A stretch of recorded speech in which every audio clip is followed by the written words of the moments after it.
Imagina que el hombre al que le has dedicado tu vida, tu talento y tus sueños, te lo arrebata todo en una sola noche, la de tu 40 cumpleaños.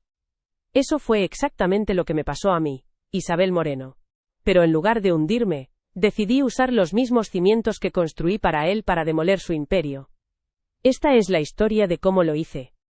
La noche empezó como un cuento de hadas. En nuestra casa de Pozuelo de Alarcón, una obra de arte que yo misma había diseñado, Javier, mi marido, me dedicó un discurso delante de todos. Me llamó su cimiento, la arquitecta de su éxito. Sus palabras resonaban entre los aplausos de nuestros amigos y colegas, pero yo solo quería un momento a solas con él, lejos de las miradas y las sonrisas forzadas. Subí las escaleras hacia nuestro dormitorio, con el corazón latiendo con una mezcla de orgullo y amor. La música de la fiesta se fue atenuando a cada paso. Quería darle las gracias, decirle que todo el sacrificio había merecido la pena por nosotros. Abrí la puerta, esperando encontrarlo esperándome, pero la realidad que me golpeó fue mucho más cruda y brutal. Allí estaba él, en nuestra cama, con Carla Sanz, nuestra vecina. Era más joven, siempre aduladora, y ahora la veía enredada en nuestras sábanas de seda con una sonrisa de suficiencia. El aire olía a traición y al cava caro de mi propia fiesta de cumpleaños. Mi mundo, tan meticulosamente construido, se hizo añicos en ese instante. Escucha mi historia hasta el final y dime, ¿tú qué habrías hecho en mi lugar? La primera reacción de Javier fue un torpe intento de manipulación. Isa, esto no es lo que parece. Solo estábamos hablando, balbuceó, mientras el pánico se apoderaba de su rostro. Pero sus palabras eran huecas, un insulto a mi inteligencia.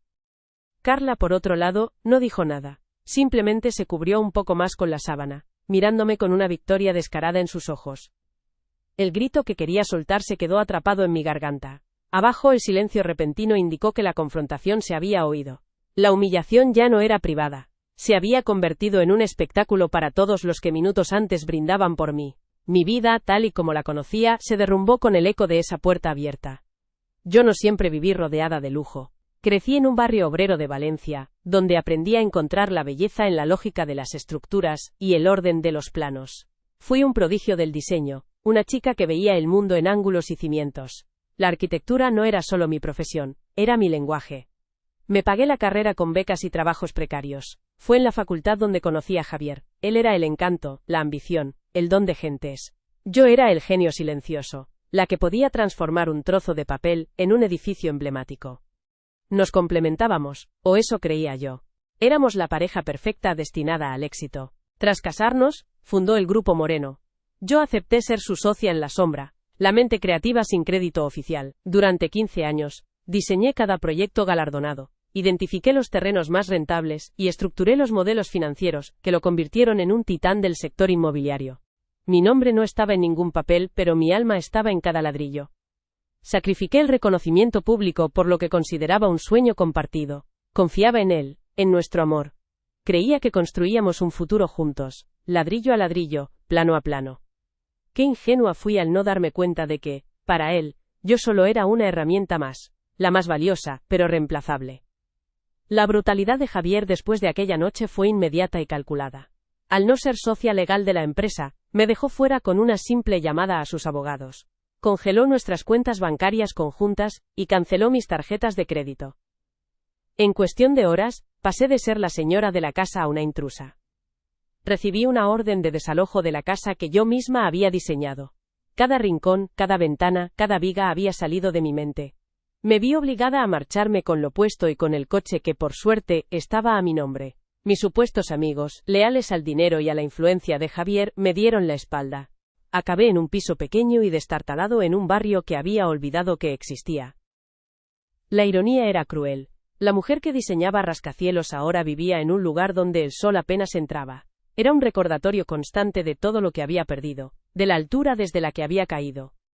La humillación no se detuvo ahí. Javier y Carla no perdieron el tiempo en restregarme su felicidad.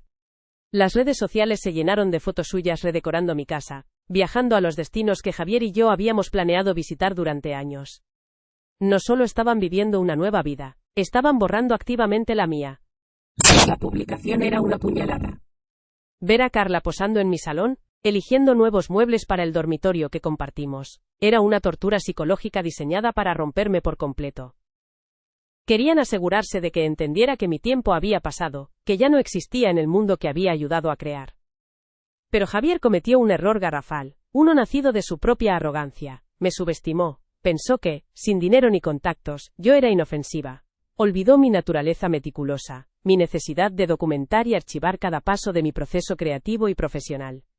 Durante años, había mantenido una copia de seguridad de todo mi trabajo, no por desconfianza, sino como un archivo profesional, un respaldo personal. Lo llamaba el Códice Azul.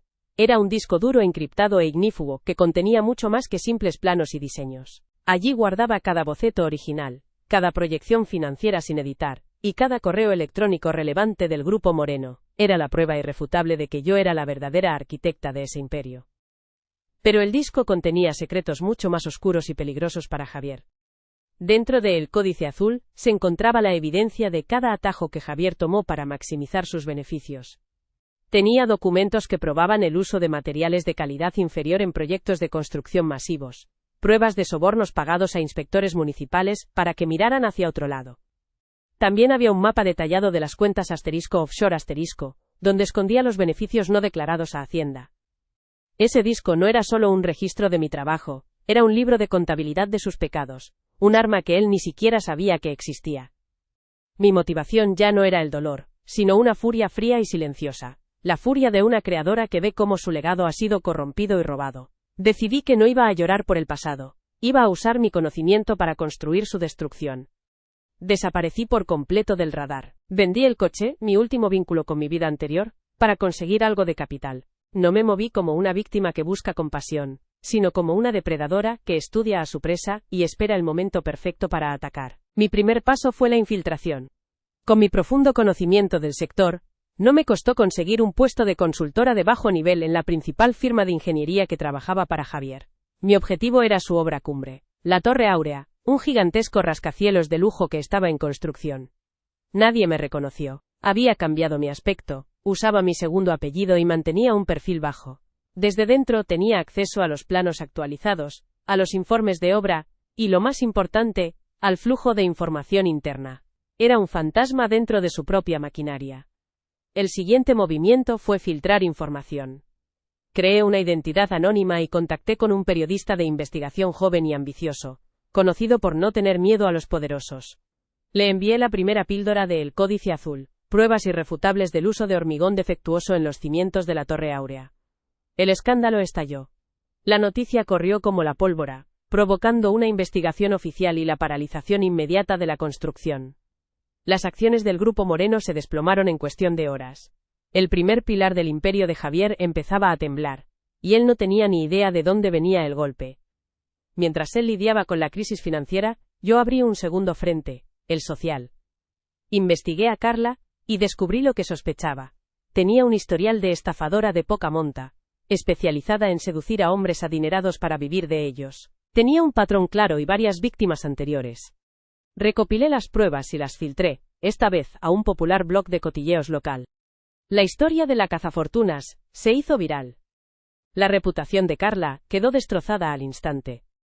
Pasó de ser la nueva figura de la alta sociedad madrileña a una paria.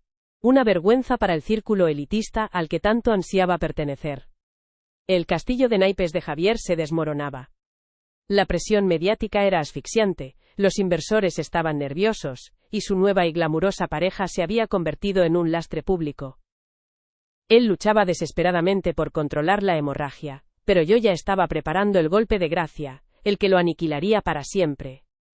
Hoy descubriréis cómo el hombre al que le dediqué mi vida, mi talento y mis sueños me lo arrebató todo en una sola noche, la de mi 40 cumpleaños. Pero en lugar de hundirme, decidí usar los mismos cimientos que construí para él para demoler su imperio.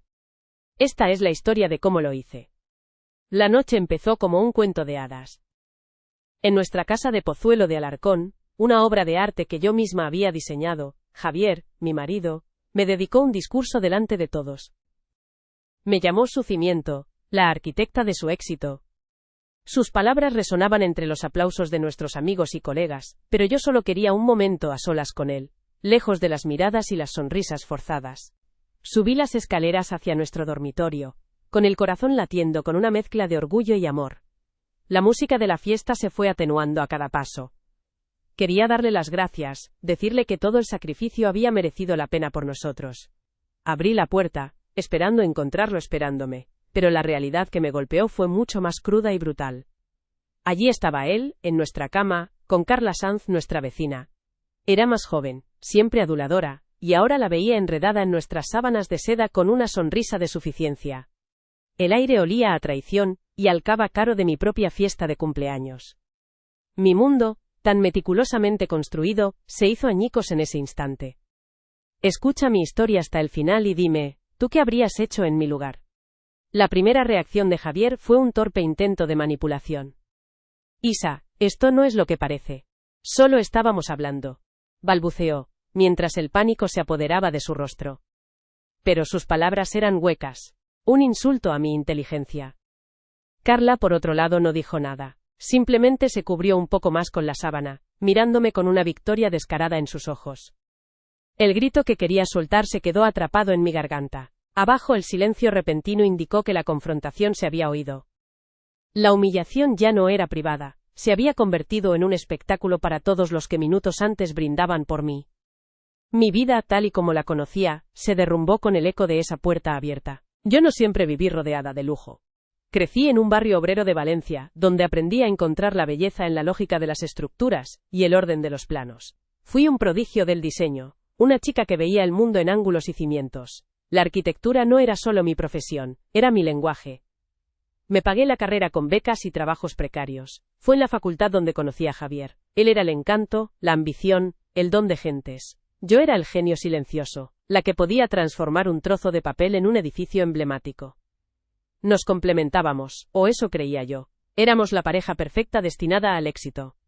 Tras casarnos, fundó el Grupo Moreno. Yo acepté ser su socia en la sombra, la mente creativa sin crédito oficial. Durante 15 años, diseñé cada proyecto galardonado. Identifiqué los terrenos más rentables, y estructuré los modelos financieros, que lo convirtieron en un titán del sector inmobiliario. Mi nombre no estaba en ningún papel, pero mi alma estaba en cada ladrillo. Sacrifiqué el reconocimiento público por lo que consideraba un sueño compartido. Confiaba en él, en nuestro amor. Creía que construíamos un futuro juntos, ladrillo a ladrillo, plano a plano. Qué ingenua fui al no darme cuenta de que, para él, yo solo era una herramienta más, la más valiosa, pero reemplazable. La brutalidad de Javier después de aquella noche fue inmediata y calculada. Al no ser socia legal de la empresa, me dejó fuera con una simple llamada a sus abogados. Congeló nuestras cuentas bancarias conjuntas y canceló mis tarjetas de crédito. En cuestión de horas, pasé de ser la señora de la casa a una intrusa. Recibí una orden de desalojo de la casa que yo misma había diseñado. Cada rincón, cada ventana, cada viga había salido de mi mente. Me vi obligada a marcharme con lo puesto y con el coche que por suerte estaba a mi nombre. Mis supuestos amigos, leales al dinero y a la influencia de Javier, me dieron la espalda. Acabé en un piso pequeño y destartalado en un barrio que había olvidado que existía. La ironía era cruel. La mujer que diseñaba rascacielos ahora vivía en un lugar donde el sol apenas entraba. Era un recordatorio constante de todo lo que había perdido, de la altura desde la que había caído. La humillación no se detuvo ahí. Javier y Carla no perdieron el tiempo en restregarme su felicidad. Las redes sociales se llenaron de fotos suyas redecorando mi casa, viajando a los destinos que Javier y yo habíamos planeado visitar durante años. No solo estaban viviendo una nueva vida, estaban borrando activamente la mía. Cada publicación era una puñalada. Ver a Carla posando en mi salón, eligiendo nuevos muebles para el dormitorio que compartimos, era una tortura psicológica diseñada para romperme por completo. Querían asegurarse de que entendiera que mi tiempo había pasado, que ya no existía en el mundo que había ayudado a crear. Pero Javier cometió un error garrafal. Uno nacido de su propia arrogancia, me subestimó, pensó que, sin dinero ni contactos, yo era inofensiva. Olvidó mi naturaleza meticulosa, mi necesidad de documentar y archivar cada paso de mi proceso creativo y profesional. Durante años, había mantenido una copia de seguridad de todo mi trabajo, no por desconfianza, sino como un archivo profesional, un respaldo personal. Lo llamaba el códice azul. Era un disco duro encriptado e ignífugo que contenía mucho más que simples planos y diseños. Allí guardaba cada boceto original, cada proyección financiera sin editar y cada correo electrónico relevante del Grupo Moreno. Era la prueba irrefutable de que yo era la verdadera arquitecta de ese imperio. Pero el disco contenía secretos mucho más oscuros y peligrosos para Javier. Dentro del códice azul se encontraba la evidencia de cada atajo que Javier tomó para maximizar sus beneficios. Tenía documentos que probaban el uso de materiales de calidad inferior en proyectos de construcción masivos, pruebas de sobornos pagados a inspectores municipales para que miraran hacia otro lado. También había un mapa detallado de las cuentas offshore donde escondía los beneficios no declarados a Hacienda. Ese disco no era solo un registro de mi trabajo, era un libro de contabilidad de sus pecados, un arma que él ni siquiera sabía que existía. Mi motivación ya no era el dolor, sino una furia fría y silenciosa. La furia de una creadora que ve cómo su legado ha sido corrompido y robado. Decidí que no iba a llorar por el pasado. Iba a usar mi conocimiento para construir su destrucción.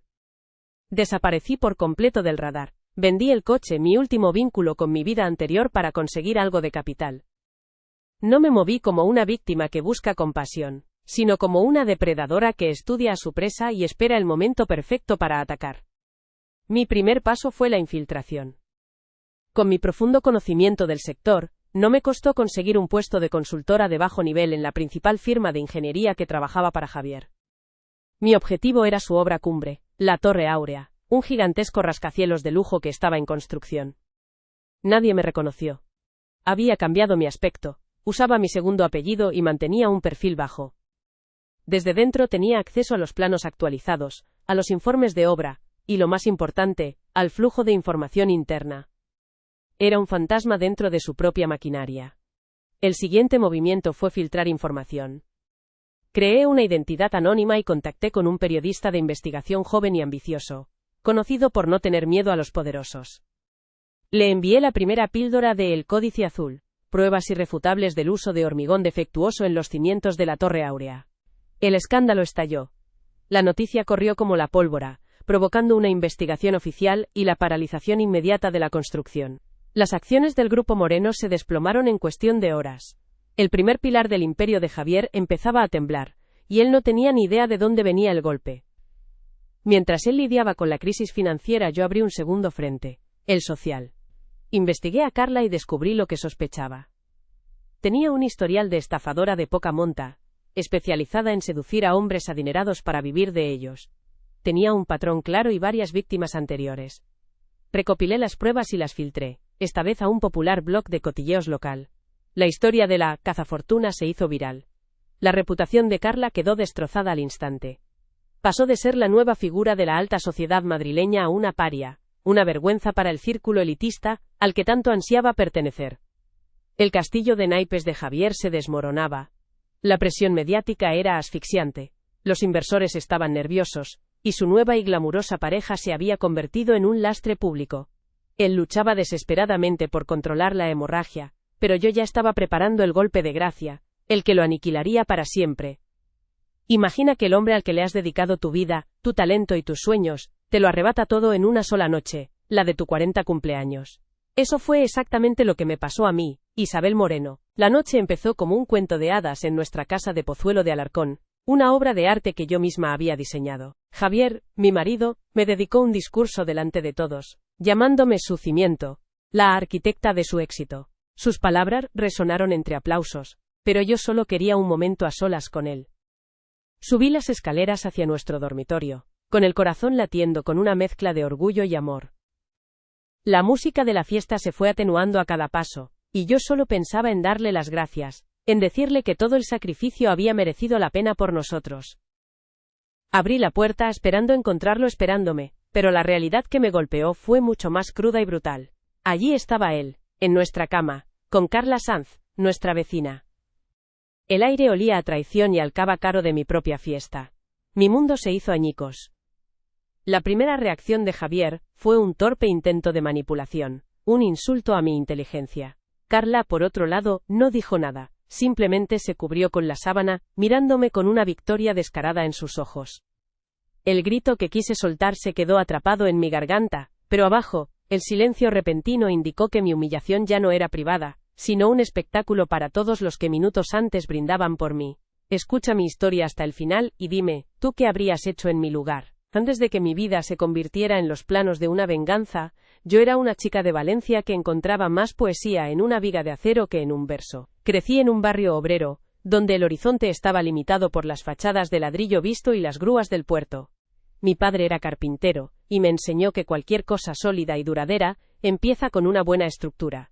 Esa lección se convirtió en el eje de mi vida. No soñaba con castillos de princesas, sino con cómo construirlos para que nunca se cayeran. Llegar a la Universidad de Arquitectura en Madrid fue una batalla. Lo conseguí a base de becas, noches sin dormir y trabajando de camarera los fines de semana. Recuerdo el olor a disolvente y a café barato de mi pequeño piso de estudiante, un espacio diminuto donde dibujaba los rascacielos que un día cambiarían el perfil de la ciudad. Cada aprobado era una pequeña victoria contra un mundo que parecía diseñado para otros. Aprendí a ser resistente, a depender solo de mi talento y de mi esfuerzo. Fue allí, entre maquetas y entregas de última hora, donde conocí a Javier. Él no era el mejor estudiante, pero tenía un don para vender ideas, incluso las que no eran suyas. Era carismático, ambicioso, y vio en mí el genio que le faltaba. Me enamoré de su visión, de la forma en que hablaba de nuestro futuro, como si ya estuviera construido. Me prometió que juntos seríamos imparables, que él sería la voz y yo el alma de nuestro imperio. Y yo le creí. Nuestros primeros años fueron una mezcla de sacrificio y sueños. Vivíamos en un apartamento modesto mientras cada euro que ganábamos se reinvertía en la empresa que fundamos, Grupo Moreno. Yo trabajaba 16 horas al día, diseñando, planificando, negociando. Acepté mantenerme en la sombra, ser la socia sin nombre en los papeles, porque confiaba en él. Creía que nuestro amor era un contrato más fuerte que cualquier documento legal. Éramos un equipo, o eso me repetía a mí misma cada noche. Recuerdo una noche en particular, antes de nuestra primera gran licitación. Llevábamos 3 días sin apenas dormir. Yo estaba al borde del colapso, redibujando unos planos por enésima vez. Javier se sentó a mi lado, me quitó el lápiz de la mano y me dijo: Isa, descansa. Lo que estás construyendo no es solo un edificio, es nuestro legado. Y te juro que todo el mundo sabrá que tú eres la arquitecta de todo esto. Esa noche, me sentí la mujer más afortunada del mundo, sin saber que sus promesas se las llevaría el viento. Cuando ganamos ese proyecto, el edificio Titanio, sentí una euforia que nunca había experimentado. No fue por el dinero ni por el prestigio, sino por la sensación de haber materializado algo que solo existía en mi cabeza. Ver a los obreros levantar la estructura que yo había diseñado, viga a viga, fue como ver nacer a un hijo. Javier dio el discurso inaugural, acaparó los flashes y las portadas de las revistas. Yo le aplaudí desde la segunda fila, feliz, convencida de que su éxito era el mío. Mi papel en la empresa creció exponencialmente, pero siempre entre bastidores. No solo diseñaba los edificios, también identificaba los terrenos más prometedores. Analizaba los mercados y creaba los modelos financieros que garantizaban nuestra rentabilidad. Era la estratega, la ingeniera y la visionaria. Javier era la cara pública, el que cerraba los tratos con una sonrisa y una palmada en la espalda. Yo le entregué mi talento en bandeja de plata, sin pedir nada a cambio más que su lealtad. Por ese sueño compartido sacrifiqué mucho. Pospuse la idea de ser madre, me distancié de mis amigos de Valencia, y dejé que mi vida personal se diluyera en los plazos de entrega y las reuniones de madrugada. Mi mundo entero giraba en torno a él y a nuestro proyecto. Creía firmemente que estábamos construyendo una fortaleza, un refugio para nuestro futuro. Qué ironía que la primera persona en derribar los muros fuera precisamente el hombre que me prometió protegerme dentro de ellos. Mis valores eran simples. El trabajo duro da sus frutos, la lealtad es innegociable y el amor lo puede todo. Viví y respiré según esos principios. Fui leal hasta el extremo. Trabajé hasta la extenuación y amé sin reservas. Creía en la justicia fundamental de la vida, en que si haces el bien, recibes el bien. Esa ingenuidad fue mi mayor virtud, y, al final, la grieta por la que se coló toda la destrucción que estaba por venir. Ahora desde la distancia de este pequeño apartamento que huele a humedad, veo a aquella mujer y me cuesta reconocerla. La Isabel que creía en los finales felices, la que construía sueños para otros sin asegurarse de tener uno propio. Él no solo me quitó una casa y una empresa, me arrebató la fe en todo lo que yo era, en los cimientos sobre los que había construido mi identidad. Y ese fue su error, porque no hay nada más peligroso que una arquitecta a la que le han enseñado a demoler. El golpe de gracia llegó a través de un burofax. Un lenguaje legal, frío e impersonal, me informaba de que tenía 72 horas para abandonar la propiedad, mi casa, la que había dibujado en servilletas de papel durante cenas tardías, la que había supervisado bajo el sol abrasador del verano. De repente, me trataban como a una okupa. Javier no tuvo la decencia de llamarme. Dejó que sus abogados, esos hombres de traje gris y alma a juego, me echaran de mi propia vida con una firma. Hacer las maletas fue el acto más humillante que he vivido. Carla paseaba por la casa, con una copa de mi vino favorito en la mano, sugiriendo qué muebles pensaba cambiar. No me miraba directamente, pero sentía su presencia como una quemadura, una supervisora de mi destierro. Metí en una maleta lo que pude, algo de ropa, mis libros de arquitectura, y los pocos objetos personales que no sentía manchados por su presencia. Cada objeto que tocaba parecía gritarme lo estúpida que había sido. La primera noche la pasé en un hotel de carretera a las afueras de Madrid. La cama olía a lejía y a la tristeza de 1000 viajeros anónimos. Miraba el techo agrietado y solo podía ver el techo abovedado de mi dormitorio. El que diseñé para que pareciera un cielo particular. El silencio de la habitación era ensordecedor, solo roto por el zumbido del aire acondicionado. Fue entonces cuando el shock empezó a disiparse, dejando paso a un pánico helado. Estaba sola. Completamente sola. Al día siguiente, la realidad me abofeteó en una gasolinera. Intenté pagar con mi tarjeta de crédito y fue denegada. La empleada me miró con una mezcla de pena y sospecha. No tiene fondos, dijo en voz alta. Sentí cómo las miradas de los demás clientes se clavaban en mí. Era la esposa de Javier Moreno, la mujer que salía en las revistas de sociedad, y no podía pagar un depósito de gasolina. Tuve que rebuscar en el bolso las pocas monedas y billetes que llevaba encima. Salí de allí sintiéndome como una ladrona. Empecé a llamar a los que consideraba mis amigos. Las excusas eran variadas, pero el mensaje era el mismo. Es un momento complicado, Isa. No quiero meterme en medio. Javier es un buen cliente. Personas con las que había cenado la semana anterior, que me habían abrazado en mi cumpleaños, ahora me trataban como a una apestada. El poder y el dinero de Javier habían comprado su lealtad, y yo, sin nada que ofrecer, me quedé fuera del círculo. Encontré un pequeño piso de alquiler en Carabanchel, un barrio que no visitaba desde mis tiempos de estudiante. Las paredes tenían humedades y la ventana del salón daba a un patio interior lúgubre. Era una ironía cruel. La arquitecta que había diseñado algunos de los edificios más lujosos de la ciudad ahora vivía en un lugar que incumplía todas las normativas de habitabilidad que conocía. El espacio reducido se sentía como una celda que me recordaba constantemente mi fracaso. Una tarde, mientras veía las noticias, apareció un reportaje sobre la Torre Áurea, el proyecto estrella de Javier. Allí estaba él, sonriendo a la cámara, hablando de su visión, de su legado. Mencionó de pasada a su equipo de arquitectos, borrándome de la ecuación con una facilidad pasmosa. Apagué la televisión, pero no pude apagar la rabia que me quemaba por dentro. No solo me había robado el futuro, también estaba reescribiendo nuestro pasado. Luego empezó la tortura en las redes sociales. La cuenta de Carla, antes discreta, se convirtió en un escaparate de su nueva vida. La primera foto fue de ellos dos, brindando con champán en mi jardín. El pie de foto decía: por los nuevos comienzos. Cada me gusta, de nuestros antiguos amigos, era como una pequeña traición. Una confirmación de que mi mundo ya no me pertenecía. Estaban bailando sobre las ruinas de mi vida. Las publicaciones no cesaron. Fotos de ellos redecorando el salón, eligiendo cortinas nuevas para el dormitorio donde los encontré. Un fin de semana en un hotel rural en Asturias, que yo había reservado para nuestro aniversario. No era solo que estuvieran viviendo su vida, era que estaban profanando la mía, borrando mis huellas de forma sistemática y pública. Era una campaña de aniquilación psicológica, y yo era la única espectadora obligada a mirar. Me crucé con Marta, una de mis mejores amigas, en el supermercado. Al verme, giró bruscamente el carro y se escondió en el pasillo de las conservas. Hice como si no la hubiera visto, pero el corazón se me encogió. La invisibilidad duele más que el insulto.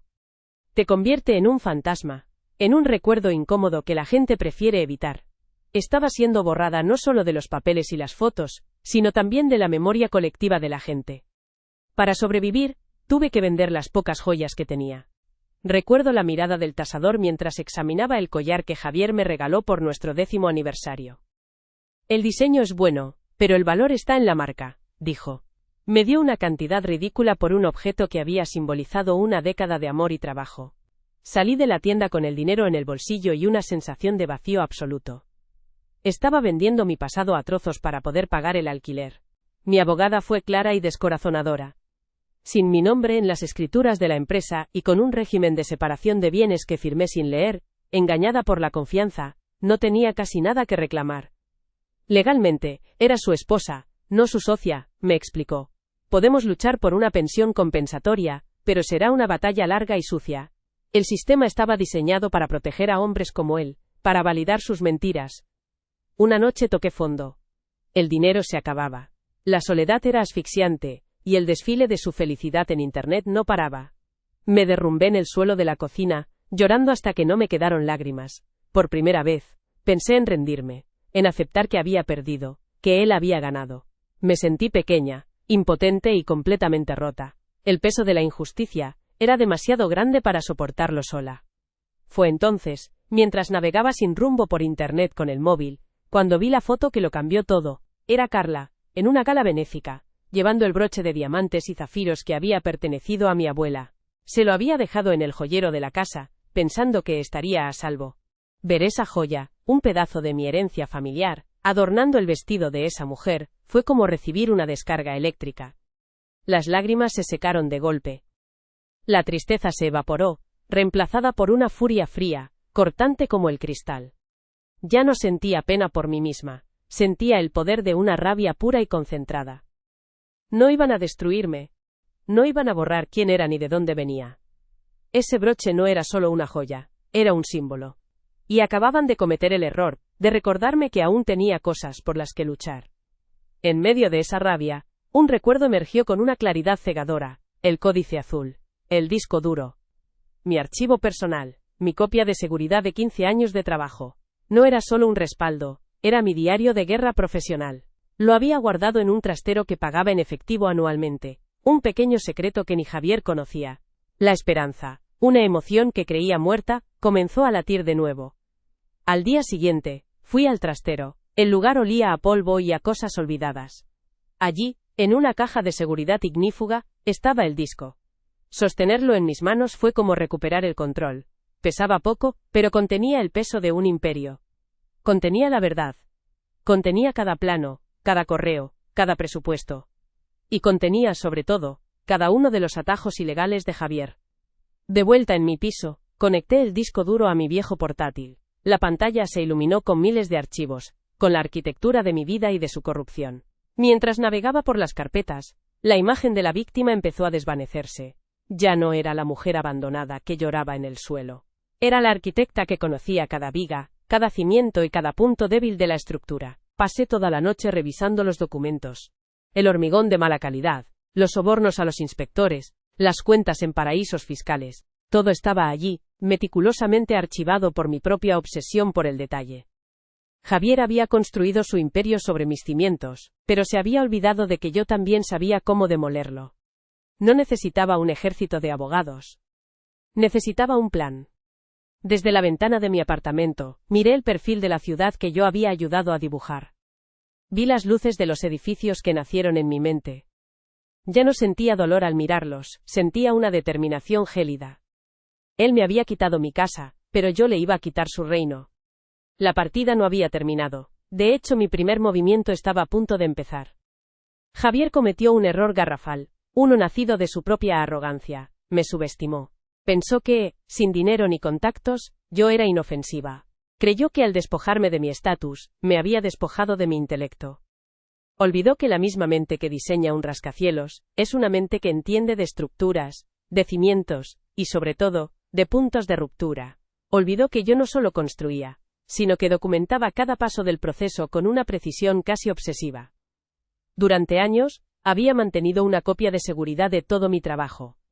No por desconfianza, sino como un archivo profesional, un respaldo personal que cualquier arquitecto meticuloso tendría. Lo llamaba el códice azul. Era un disco duro encriptado e ignífugo que guardaba en un pequeño trastero de alquiler. Un gasto anónimo que pagaba en efectivo una vez al año. Un pequeño secreto que a Javier nunca le interesó conocer, demasiado ocupado como estaba con las apariencias y las relaciones públicas. Aquel disco contenía mucho más que simples planos y diseños. Allí guardaba cada boceto original con fecha y hora, cada proyección financiera sin editar, y cada correo electrónico relevante intercambiado en los 15 años de historia del Grupo Moreno. Era la prueba irrefutable, el ADN de la empresa que demostraba sin lugar a dudas que yo era la verdadera arquitecta de ese imperio. Pero el disco contenía secretos mucho más oscuros y peligrosos para Javier. Secretos que él creía enterrados para siempre. Dentro de El Códice Azul se encontraba la evidencia de cada atajo que Javier tomó para maximizar sus beneficios a costa de la seguridad y la legalidad. Tenía documentos que probaban el uso de materiales de calidad inferior en proyectos de construcción masivos, pruebas de sobornos pagados a inspectores municipales, para que miraran hacia otro lado en revisiones cruciales y registros de conversaciones que lo incriminaban directamente. Él pensaba que me había dejado sin nada, pero me había dejado el arma más poderosa de todas. También había un mapa detallado de las cuentas *offshore*, donde escondía los beneficios no declarados a Hacienda. Cifras, fechas, transferencias. Todo estaba allí. Ese disco no era solo un registro de mi trabajo, era un libro de contabilidad de sus pecados, una confesión digital de cada uno de sus delitos.